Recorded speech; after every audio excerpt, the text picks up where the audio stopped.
জীবন থেকে মরণ বন্ধু থাকবো তোমার আমি।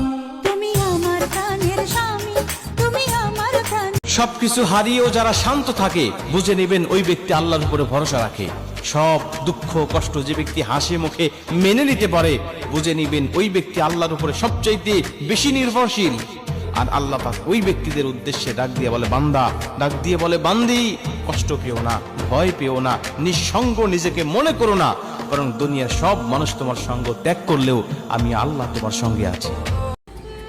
নারীর সুখ কখনো কপালে কিংবা হাতের রেখায় লেখা থাকে না। নারীর সুখ লেখা থাকে একজন যত্নবান, দায়িত্বশীল জীবন সঙ্গীর কাছে।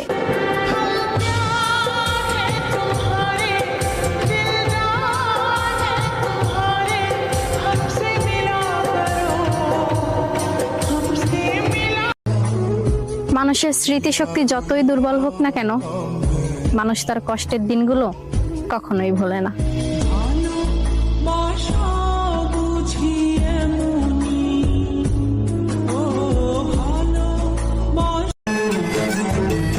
আমি মানুষটা যত হাসি খুশি থাকার চেষ্টা করি, পরিস্থিতি আর ভাগ্য আমাকে ততটাই কাঁদায়।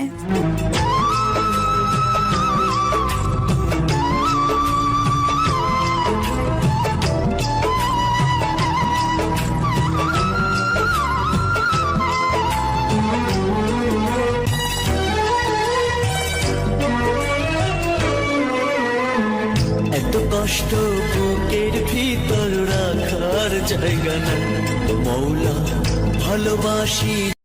আমি এখন আর নতুন নতুন সম্পর্ক বানাই না। কেউ যদি আমার সাথে কথা বলে আমিও তার সাথে কথা বলি। কেউ যদি আমার সাথে হঠাৎ করে কথা বলা বন্ধ করে দেয় আমিও তার সাথে কথা না বলে থাকতে পারি। এখন আমার কাছে বন্ধুত্ব, সম্পর্ক সবকিছু বেহুদা লাগে। সাময়িক শান্তি বলতে কিছুই নেই। মনে হয় নিজের সাথে সময় কাটাতে পারলেই ভালো লাগে। কেউ আমাকে কল বা SMS করে খবর নেওয়ার চেষ্টা করে আমি খুব বিরক্ত হই।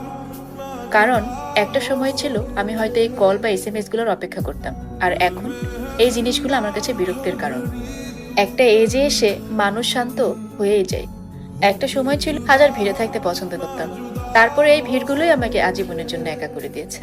এখন আমার কাছে একা থাকতেই ভালো লাগে। ভালো লাগে না কোনো বন্ধুত্ব, ভালো লাগে না কোনো সম্পর্ক। সময় আর ভাগ্যর দোষ দিয়ে লাভ নেই। নিজে সংশোধন হতে পারলে সবকিছুই সুন্দর। আমি যেখানে বারবার হেরেছি সেখানে আমি কেন যাব? যেখানে আমি বারবার ঠকেছি সেই মানুষের সাথে আমি কেন মিশবো? ঠিক আছে, হাসি মুখে কথা। আমার ভালোর জন্য তোমাকে কিছুই ছাড়তে হবে না। যদি তোমার ভালোর জন্য আমাকে ছাড়তে হয় তাহলে ছেড়ে দিও।